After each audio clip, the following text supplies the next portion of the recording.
हरे कृष्णा मेरे प्यारे दोस्तों, हम सब भगवान के दर्शन के लिए कहाँ जाते हैं? सबसे पहले दिमाग में आता है मंदिर जाते हैं। लेकिन जरा सोचिए कि किसी दिन हमें ये सुनने को मिले कि भगवान ही मंदिर से बाहर चले गए हैं तो? अब आप पूछेंगे कि भला भगवान मंदिर से बाहर क्यों जाएंगे? क्या आपको पता है, इतिहास में एक ऐसा समय भी आया था जब हमारे प्यारे जगन्नाथ जी मंदिर छोड़ के किसी के पीछे चले गए थे। लेकिन ऐसा उन्होंने क्यों किया, ये हम आज की कहानी में जानेंगे। तो अगर आप इस चैनल पे नए हैं, प्लीज़ लाइक शेयर कमेंट कर दीजिए और सब्सक्राइब करना बिल्कुल भी ना भूलिए। तो आइए सुनते हैं ये अनोखी कहानी, जिसमें जगन्नाथ जी क्यों मंदिर छोड़ के चले गए थे और किसके पीछे चले गए थे, इस बारे में हम बात करेंगे। बात बहुत पुरानी है।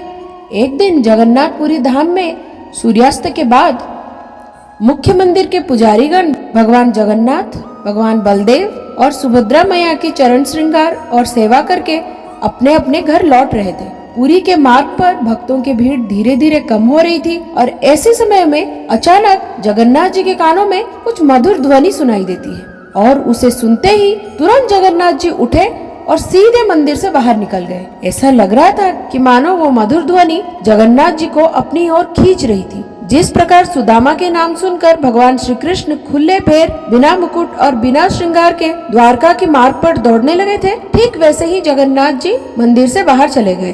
प्रभु जगन्नाथ वो संगीत जिस दिशा से आ रही थी उसी दिशा में दौड़े जा रहे थे। लेकिन जगन्नाथ जी ने ऐसा क्या सुन लिया कि इस प्रकार मंदिर से बाहर निकल पड़े? वास्तव में बात यह थी कि पुरी के नजदीक एक गांव था। वहाँ पे एक माली रहता था। उसकी पुत्री का नाम था पद्मा और उस समय पद्मा अपनी बगीचे में से बैंगन तोड़ रही थी और साथ ही साथ महान कवि जयदेव गोस्वामी द्वारा रचित श्री गीत गोविंद भी गा रही। बस तो फिर क्या था, उसकी आवाज से जो भक्ति रस और शुद्धता टपक रही थी, उसी ने हमारी जगन्नाथ जी को मंदिर छोड़ने के लिए मजबूर कर दिया।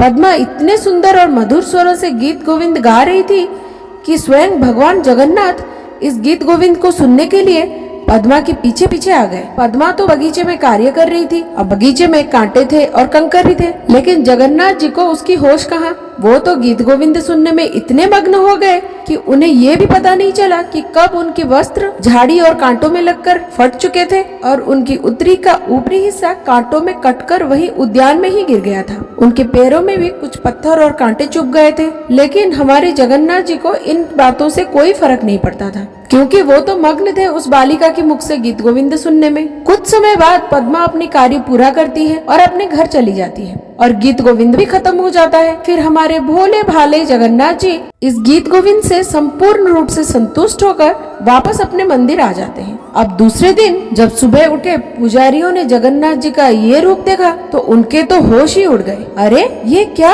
जगन्नाथ जी के सारे वस्त्र फटे हुए हैं, ये कैसे हो गया? उनका सारा श्रृंगार भी बिखरा हुआ है। यह देखकर सभी पुजारी गण चिंतित हो गए। उन्होंने तुरंत ही राजा को सूचना दी और ये सुनकर राजा भी आश्चर्यचकित हो गए। सभी को लगा कि अब कुछ अमंगल घटित होने वाला है। आखिरकार राजा ने अन्न जल का त्याग कर दिया और भगवान जगन्नाथ के चरणों में गिरकर उनसे ये प्रार्थना करने लगे कि हे प्रभु, हे जगतपति, आपका इस प्रकार दर्शन हमने कभी नहीं किया। आज की आपकी ये स्थिति हमें बहुत व्यथित कर रही है। प्रभु कृपया आप हमें क्षमा कर दीजिए। यदि आपकी सेवा में हमसे कोई त्रुटि हो गई हो तो कृपया आप मुझ पर अपनी कृपा करें और मुझे क्षमा करें। हे प्रभु कृपया हमें क्षमा कर दे। इस प्रकार रोते रोते भगवान से प्रार्थना करते हुए राजा ने पूरा दिन अन्न का त्याग कर दिया। राजा की यह अवस्था देखकर उस रात खुद जगन्नाथ जी राजा के सपनों में आए और उनसे कहा कि हे प्रिय राजा, चिंता मत करो। वास्तव में मेरे प्रिय भक्त जयदेव गोस्वामी ने जो गीत गोविंद लिखा है वो मुझे अत्यंत प्रिय है। कल रात को एक कन्या मधुर स्वरों में उसका गान कर रही थी। उसी को सुनने के लिए मैं कल रात वहाँ चला गया था। वो कन्या जहाँ ये गीत गा रही थी वहाँ कुछ कांटे और पत्थर भी थे, जिनमें फंसकर मेरा वस्त्र फट गया और आधा कपड़ा वही गिर भी गया। इसीलिए इस संपूर्ण घटना में तुम्हारी कोई भूल नहीं है, ना ही और किसी की है। लेकिन हाँ, मेरी ये इच्छा है कि तुम प्रतिदिन उस कन्या को यहाँ बुलाओ और रात को शयन करने से पहले मुझे उसके द्वारा गाया हुआ गीत गोविंद सुनाओ। भगवान श्री जगन्नाथ जी के आदेश पर राजा ने तुरंत सैनिकों को उस स्थान पर भेजा और सभी लोग ये देखकर हैरान हो गए कि सच में वहाँ जगन्नाथ जी के उत्तरी का ऊपरी हिस्सा पड़ा हुआ था ये देखकर राजा स्वयं उस माली और उसकी पुत्री पद्मा के पास गए और वहां जाकर राजा ने बड़ी ही विनम्रपूर्ण भाव से ये प्रार्थना की कि वो पूरी आए, वहां रहे और प्रतिदिन जगन्नाथ जी की प्रसन्नता के लिए पद्मा गीत गोविंद गान करे। जब पद्मा को ये बात पता चली तो वो बहुत खुश हुई कि स्वयं भगवान जी ने उसकी सेवा स्वीकार की है। इस प्रकार पद्मा और उसके पूरी परिवार पुरी में आके निवास करने लगा और पद्मा प्रतिदिन जगन्नाथ जी को रात के समय गीत गोविंद सुनाने लगी। राजा ने इस सेवा को बड़ा ही आदर किया और उन्होंने इस गीत गोविंद के लिए समय तथा नियम निर्धारित किए। इतना ही नहीं, इसे स्थायी रूप से एक आदेश के रूप में पत्थर पर भी अंकित करवाया और इस परंपरा को आज भी यथावत चालू रखा गया है। आज भी प्रतिदिन जगन्नाथ जी शयन करने से पहले गीत गोविंद सुनते हैं।